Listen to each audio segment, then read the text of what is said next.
The wind howled through the empty streets of Oakwood as darkness fell. Most people were already home, sitting down to warm dinners with their families. Officer Robert Wilson pulled his jacket tighter around his broad shoulders and checked his watch. His shift would end in 30 minutes. The small town of Oakwood was usually quiet, especially on cold November nights like this one. Robert had lived here all his life. At 42, he knew every street corner and most of the townspeople. They nodded to him with respect when he walked by in his uniform. Tonight felt different somehow. As Robert walked past the back of Green's Market, something made him pause. A sound carried on the wind, so faint he almost missed it. "Is someone there?" he called out, his breath making clouds in the cold air. Silence answered him. Robert was about to continue his patrol when he heard it again. A whimper, soft and frightened, like an injured animal. He pulled out his torch and swept its beam across the alley. The light caught on a row of large metal dumpsters behind the market. The sound seemed to be coming from the one farthest from the street. Robert approached slowly, listening. There it was again. A human sound, not an animal. "Hello," he called softly. "I'm a police officer. I'm here to help." The whimpering stopped immediately. Robert reached the dumpster and noticed its heavy lid was slightly ajar. Strange. Mr. Green always closed these properly to keep out raccoons. Following his instinct, Robert lifted the metal lid. The smell hit him first, rotting food and something else. He shined his torch inside and his heart nearly stopped. Two frightened eyes stared back at him from a small, dirty face. A child was curled up on flattened cardboard boxes, surrounded by discarded food and trash. "Oh my God," Robert whispered. He had seen many things in his 15 years as a police officer, but this shook him to his core. The boy, Robert could see it was a boy now, pressed himself further back against the dumpster wall. He looked terrified. "It's okay," Robert said, making his voice gentle. "I won't hurt you, I promise." The child couldn't be more than 10 years old. His dark skin was covered in dirt smudges. His clothes, a thin t-shirt and jeans, were torn and much too light for the freezing weather. His arms were so skinny they reminded Robert of twigs that might snap in the wind. "My name is Officer Wilson, but you can call me Robert." "What's your name?" The boy stared at him without speaking. His eyes darted around as if looking for an escape route. "I'm here to help you," Robert said. "You must be very cold and hungry." At the mention of food, something changed in the boy's eyes. His stomach growled loudly in the quiet alley. "Would you like something to eat?" "I have a sandwich in my car," Robert offered, extending his hand slowly. The boy looked at Robert's hand, then at his face, searching for something. Trust was hard to find on the streets. Robert knew this from his own childhood, though he tried not to think about those days too often. "Elijah," the boy finally whispered, his voice hoarse as if he hadn't spoken in days. "That's a good name," Robert said with a warm smile. "Hello, Elijah. Let me help you out of there." Elijah hesitated, then reached for Robert's outstretched hand. His fingers were ice cold. Robert helped him climb out of the dumpster, noticing how the boy winced when his feet touched the ground. Under the streetlight, Robert could see Elijah more clearly. His cheeks were hollow, his eyes sunken with dark circles beneath them. His clothes hung from his small frame. How long had this child been living in a dumpster? The thought made Robert's chest tighten. "When did you last have a proper meal, Elijah?" he asked. Elijah shrugged his thin shoulders. "Don't remember," he mumbled, looking at his feet. Robert felt a mixture of sadness and anger rise within him. What circumstances had led this child to seek shelter in garbage? Where were his parents, his family? "Let's get you somewhere warm," Robert said. "The hospital isn't far. They'll give you food and clean clothes." Fear flashed across Elijah's face. "No hospital," he said, backing away. "They'll send me back." Back where? Robert wondered, but didn't push. He needed to gain the boy's trust first. "Okay, no hospital right now," he agreed. "How about we go to the police station? It's warm there and I have extra food in my locker." Elijah looked unsure, but nodded slightly. As they walked toward Robert's patrol car parked on the street, the boy stayed close to his side. When they passed a group of teenagers on the corner, Elijah's small hand suddenly grabbed Robert's. The simple gesture of trust made Robert's throat tighten with emotion. They reached the car and Robert opened the passenger door. Elijah hesitated before climbing in, his movements slow and careful as if he was in pain. As Robert started the engine and turned the heater to full blast, he glanced at the boy beside him. Elijah was staring out the window, his reflection showing eyes too old for such a young face. Robert didn't know yet what had happened to this child or what would come next, but something deep inside told him that finding Elijah wasn't just chance. Their paths had crossed for a reason. As the patrol car pulled away from the curb, Robert knew with certainty that his life had just changed forever. Craft your response in a simple, warm, and heartfelt style. Use direct, uncomplicated sentences that would be easy to narrate for a YouTube audiobook. Focus on emotional impact through straightforward storytelling rather than complex language. Maintain an empathetic tone throughout that connects readers to the character's emotions. Use conversational phrasing that would sound natural when read aloud. Avoid unnecessarily complex vocabulary or sentence structures that might be difficult for listeners to follow. The bright lights of Oakwood General Hospital made Elijah's eyes squint. He sat on the edge of a hospital bed, his small frame swallowed by a blue gown that was much too big for him. Dr. Peter Collins gently examined the boy's thin arms and legs, his face growing more concerned with each moment. Officer Robert Wilson stood in the corner of the room watching. He had brought Elijah straight to the hospital after giving him a sandwich and hot chocolate at the police station. The boy had eaten so quickly that Robert had to remind him to slow down. "Well, young man," Dr. Collins said, putting his stethoscope back around his neck, "you're going to stay with us for a few days. You need good food and rest." Elijah's eyes darted to Robert, full of fear and questions. "It's okay," Robert assured him. "I'll come back tomorrow to check on you." A nurse brought in clean pajamas and showed Elijah to a room with a real bed. The boy touched the white sheets as if they might disappear. Outside in the hallway, Dr. Collins pulled Robert aside. "He's severely malnourished, has been for weeks, maybe months. There are signs of exposure, too. He's lucky he didn't get pneumonia in this weather." Robert nodded grimly. "Any signs of abuse?" "Some old bruises, but nothing recent. Mostly neglect," the doctor replied. "I've called social services. They should be here soon." Robert thanked him and promised to return the next day. He drove home through the quiet streets of Oakwood, his mind filled with thoughts of the boy he had found. The social worker arrived early the next morning. Emma Thompson was a kind-faced woman in her 50s who had seen it all in her 30 years with child services. She sat with Robert in the hospital cafeteria, a thick file open on the table between them. "Elijah Fletcher, age 10, she read. "Lost both parents in a house fire 2 years ago. No living relatives came forward. He's been in the system ever since." "How did he end up in a dumpster?" Robert asked, his hands tightening around his coffee cup. Emma sighed heavily. "His last foster placement fell apart when the family lost their housing. They were evicted 3 weeks ago. Apparently they moved in with relatives, but told the relatives that Elijah had been placed elsewhere."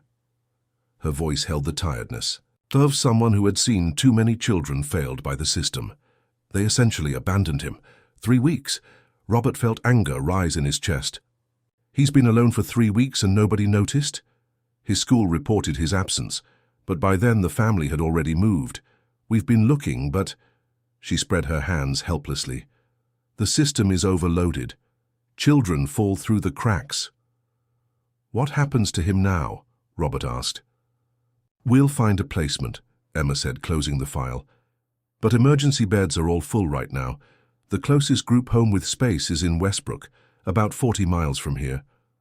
Robert nodded, feeling a strange heaviness in his chest at the thought of Elijah being sent so far away. That afternoon, Robert visited Elijah after his shift ended. The boy looked better already, clean, with some color returning to his cheeks.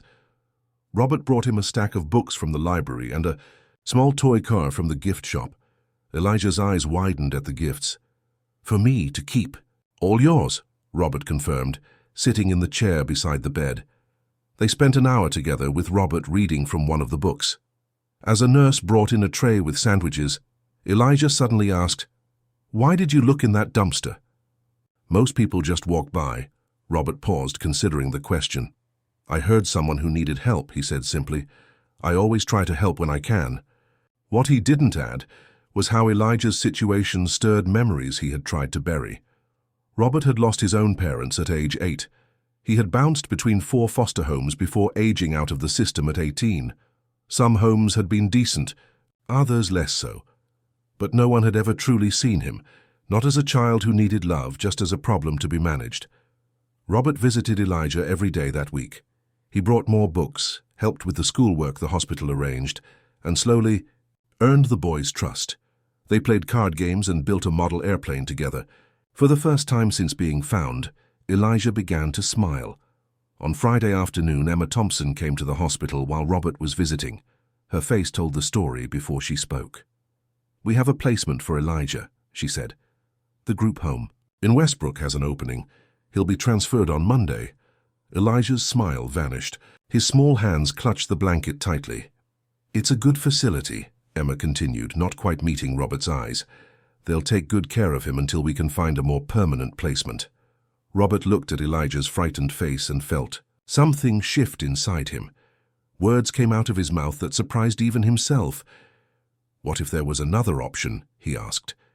Both Emma and Elijah turned to him with questioning looks. "I'd like to apply as an emergency foster placement," Robert said firmly. "For Elijah?" Emma's eyebrows shot up. "That's unexpected, Officer Wilson. The process takes time. There are home inspections, background checks." "I know the process," Robert interrupted gently. "And you already have my background check on file from the police department. My home is small but clean. I have a spare bedroom. I can provide a stable environment while you look for something permanent." Elijah stared at Robert with wide, disbelieving eyes. That evening, Robert sat alone in his quiet house on Maple Street. He hadn't brought anyone home in years. After his wife Mary died from cancer 5 years ago, the house had become simply a place to sleep between shifts. Robert walked slowly to the spare bedroom and opened the door. Dust motes danced in the air. The room held only a bed and an empty dresser. Mary had painted the walls a soft yellow, saying it would be perfect for her child's room. They had always planned to fill this room with children, but life had other ideas. Robert ran his hand along the dresser, remembering. Mary would have loved Elijah. His quiet strength, his thoughtful eyes. She would have known exactly how to make him feel safe. Robert wasn't sure he knew how to be what Elijah needed. He had no experience as a father, but he knew what it felt, like to be a child that nobody really wanted, passed from home to home like an unwanted package. He sat at his kitchen table and began filling out the emergency foster placement forms Emma had reluctantly given him. The questions were many, the responsibility enormous. As he wrote his answers, Robert wondered if perhaps life hadn't taken away his chance at fatherhood, but had instead been waiting for the right moment and the right child. On Monday morning, Robert stood in the hospital hallway waiting. Emma had worked through the weekend to expedite his application. His home had been inspected yesterday. The door to Elijah's room opened. The boy stood there with his few belongings in a small backpack. He looked up at Robert with hope and fear battling in his eyes. "Ready to go home?" Robert asked softly. Elijah nodded, a small smile beginning at the corners of his mouth. Craft your response in a simple, warm and heartfelt style. Use direct, uncomplicated sentences that would be easy to narrate for a YouTube audiobook. Focus on emotional impact through straightforward storytelling rather than complex language. Maintain an empathetic tone throughout that connects readers to the character's emotions. Use conversational phrasing that would sound natural when read aloud. Avoid unnecessarily complex vocabulary or sentence structures that might be difficult for listeners to follow. In a town as small as Oakwood, news traveled faster than the morning mail. By Tuesday afternoon, everyone knew that Officer Robert Wilson had taken in Elijah Fletcher, the boy found in the dumpster behind Green's Market. The story grew with each telling, becoming more dramatic with every whisper. Robert noticed the stares when he walked Elijah to school on Wednesday morning. Mrs. Baker from the flower shop crossed the street to tell them what a wonderful thing Robert was doing. Old Mr. Johnson just watched from his porch with narrowed eyes. "People will talk," Robert told Elijah as they approached the school gates. "Just remember that what matters is what we know to be true."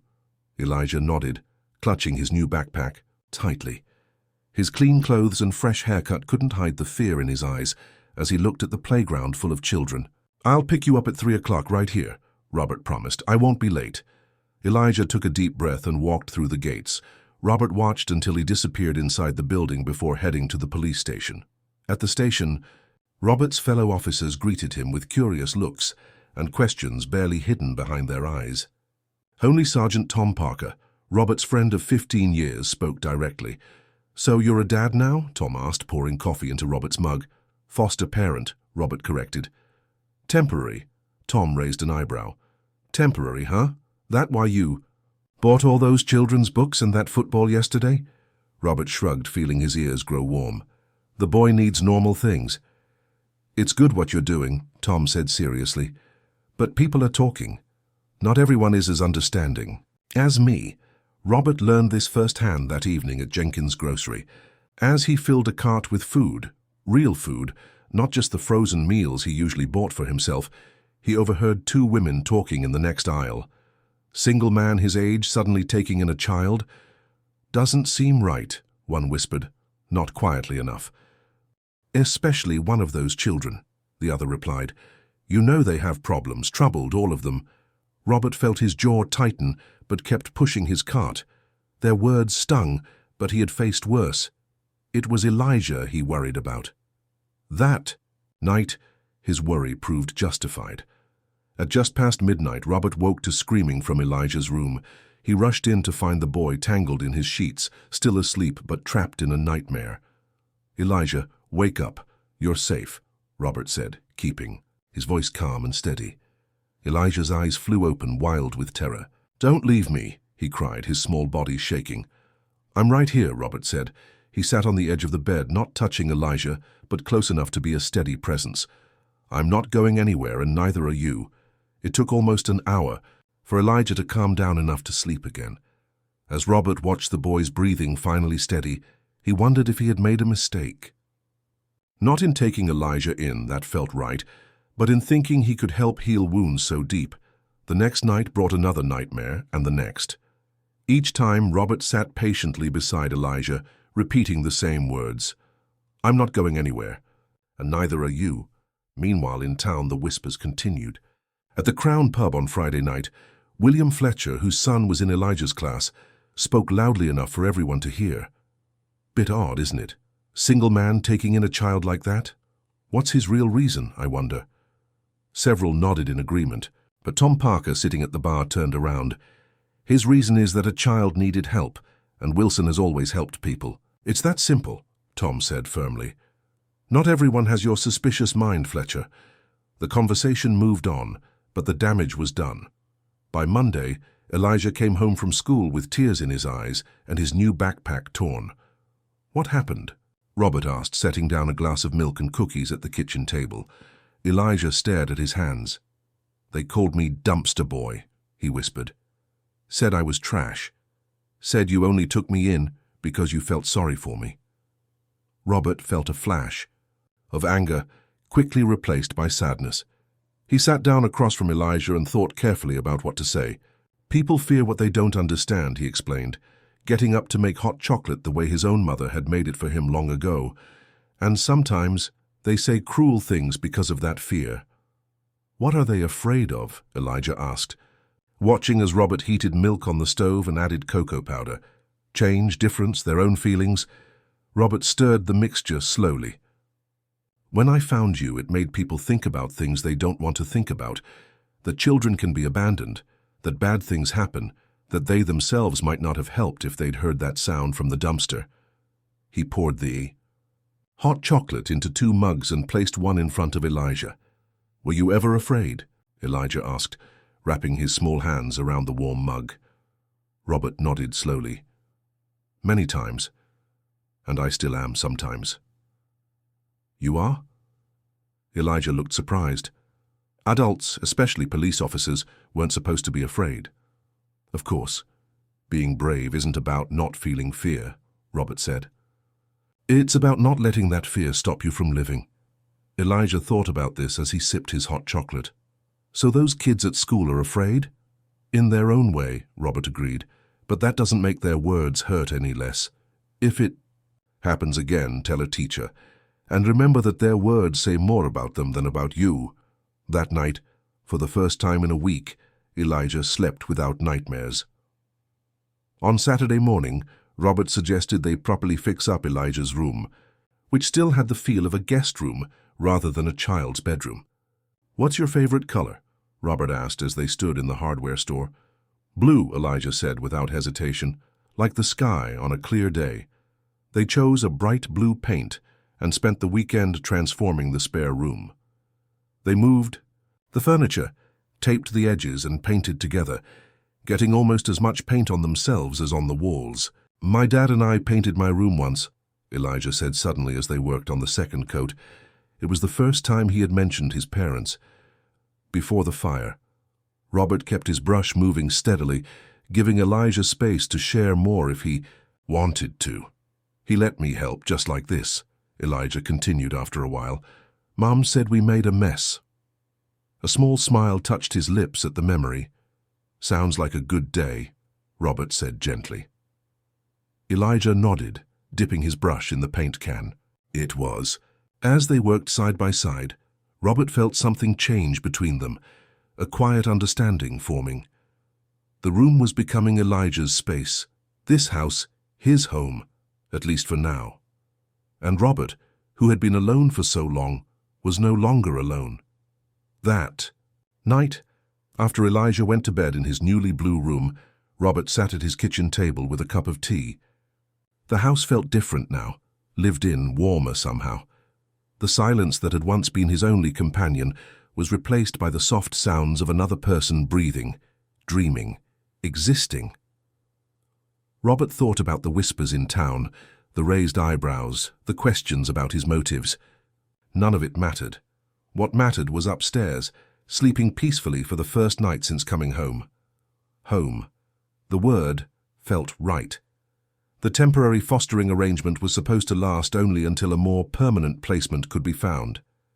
But as Robert washed his teacup and prepared for bed, he wondered if perhaps they had both already found exactly what they needed. Craft your response in a simple, warm and heartfelt style. Use direct, uncomplicated sentences that would be easy to narrate for a YouTube audiobook. Focus on emotional impact through straightforward storytelling rather than complex language. Maintain an empathetic tone throughout that connects readers to the character's emotions. Use conversational phrasing that would sound natural when read aloud.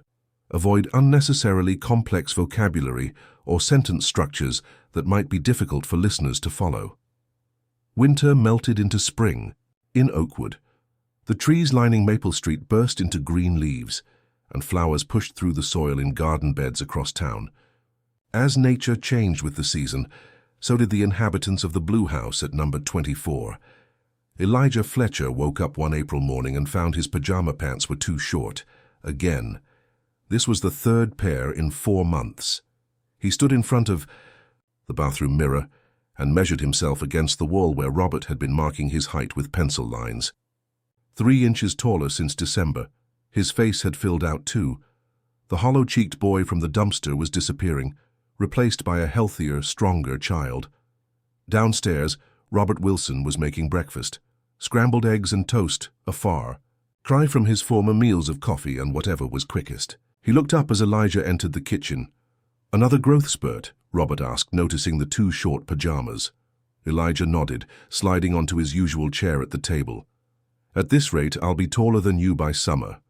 Robert laughed, a sound that had become common in the house. "We'll need to go shopping again this weekend. Maybe buy things a size too big this time." As they ate breakfast, Elijah talked about his science project and the football tryouts coming up. The quiet boy, who had barely spoken when he first arrived, now filled the house with words and ideas and plans. "Oliver asked if I could come over after school today," Elijah said between bites of toast. "His mom said it's okay." Robert nodded, trying not to show how happy this made him. Oliver Jenkins was Elijah's first real friend at school. The friendship had started slowly, just sitting together at lunch then playing football during break time. Now they were inseparable. "Tell Mrs. Jenkins I'll pick you up at 5, Robert said, "and remember your manners." I know," Elijah rolled his eyes, but he was smiling. Later that morning, Robert walked into the police station with a spring in his step. The changes in him hadn't gone unnoticed by his colleagues. The quiet, serious officer who had kept to himself for years now smiled more easily, and even joined in the station banter. "Morning, Wilson," called Officer Patel from her desk. "How's that science project coming along? Elijah figure out how to make the volcano yet?" "Still working on it," Robert replied, hanging up his jacket. "Though I'm not sure my kitchen will survive the experiment." Sergeant Parker dropped a case file on Robert's desk.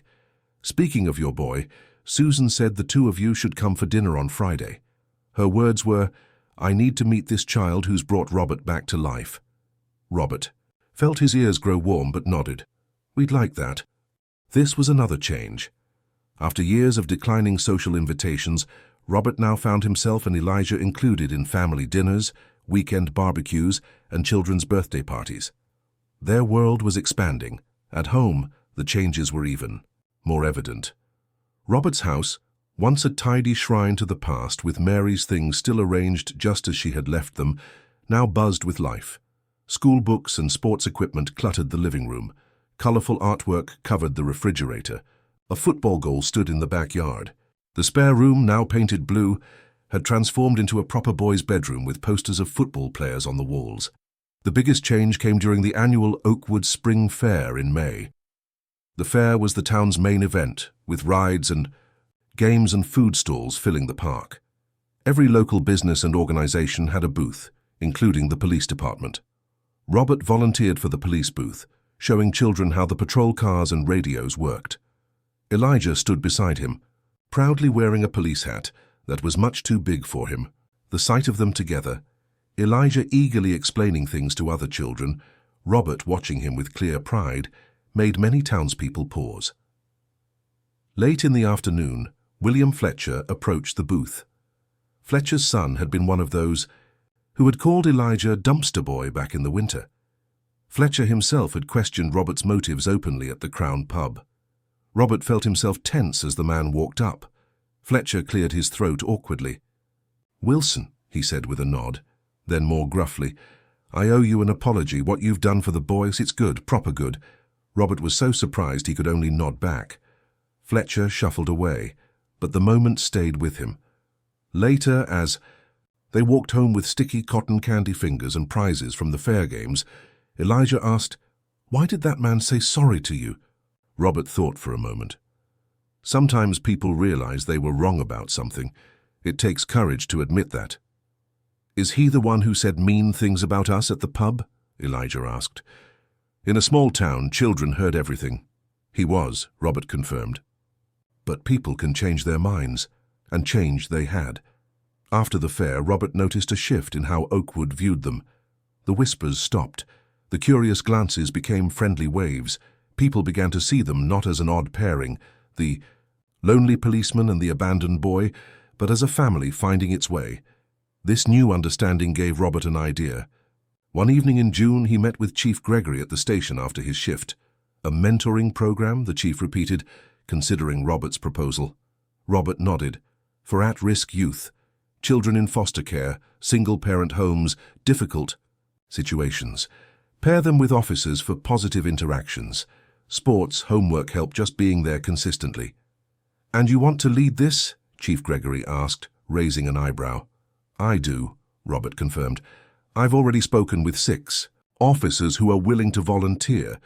Tom Parker, Jane Patel, Mike Davies." The chief studied Robert for a long moment, then smiled. "6 months ago, you hardly spoke to your fellow officers. Now you're organizing community programs."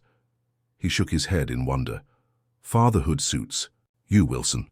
The program started small, just 6 officers and 8 children. But word spread quickly. By the end of summer, 15 officers had volunteered, and the waiting list for children grew longer each week. One evening in late August, Robert sat at the kitchen table, helping Elijah with his summer reading assignment.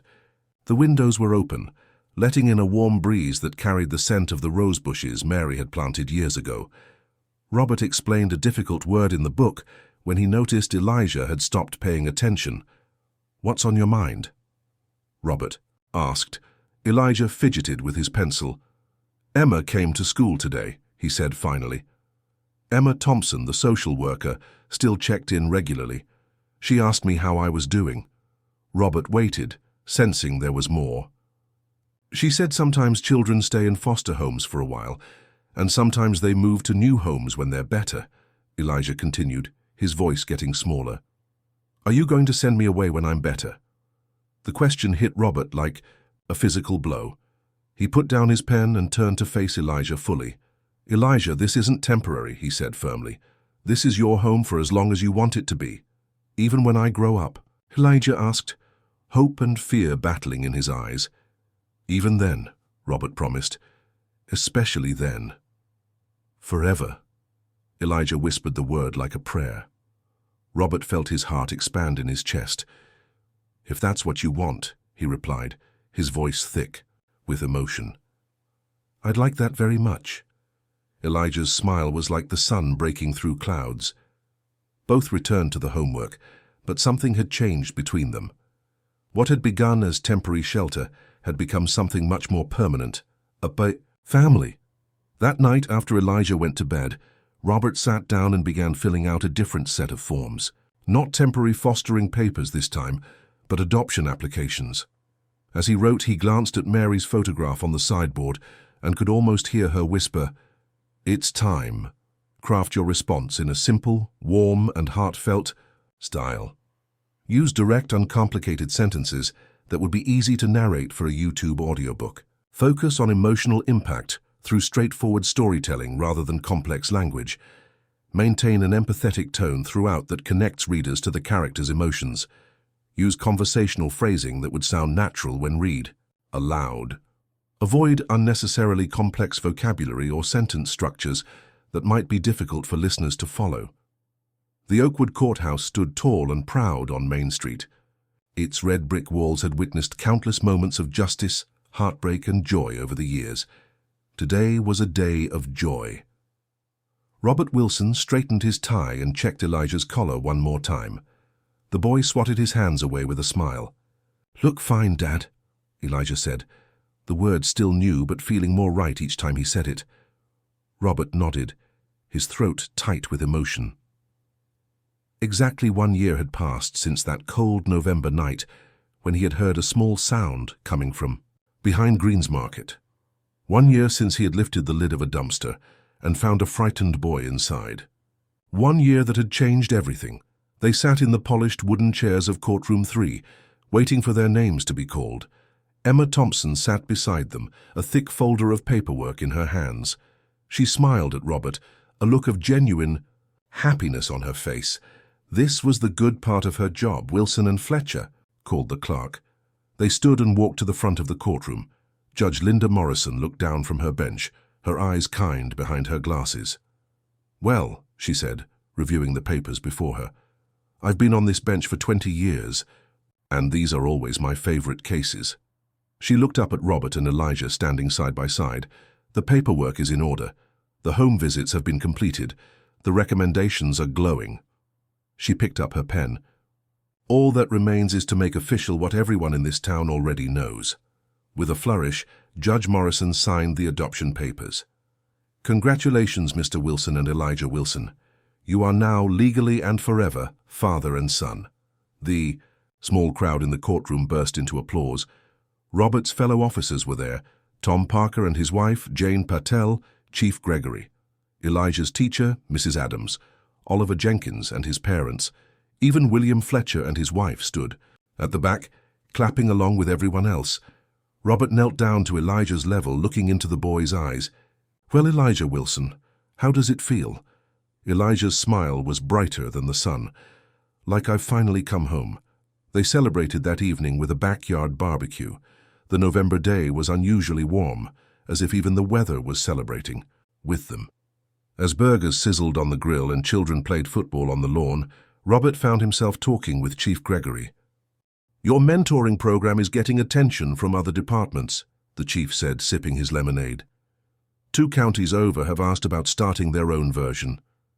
Robert nodded, watching as Elijah scored a goal and pumped his fist in triumph. It's making a difference, real difference, it was true.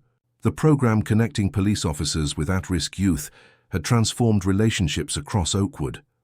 Where once there had been suspicion between police and certain neighborhoods, now there was understanding. 12 children had found permanent homes through connections made in the program, families who might never have considered fostering or adoption before. "The mayor wants to honor you at next month's town council meeting," Chief Gregory continued. "Community Service Award." Robert shook his head. "That's not necessary." "Maybe not for you," the chief replied, "but it matters for the program, for funding, for getting more departments on board." 2 weeks later, Robert found himself agreeing to speak at the annual fundraiser for foster children.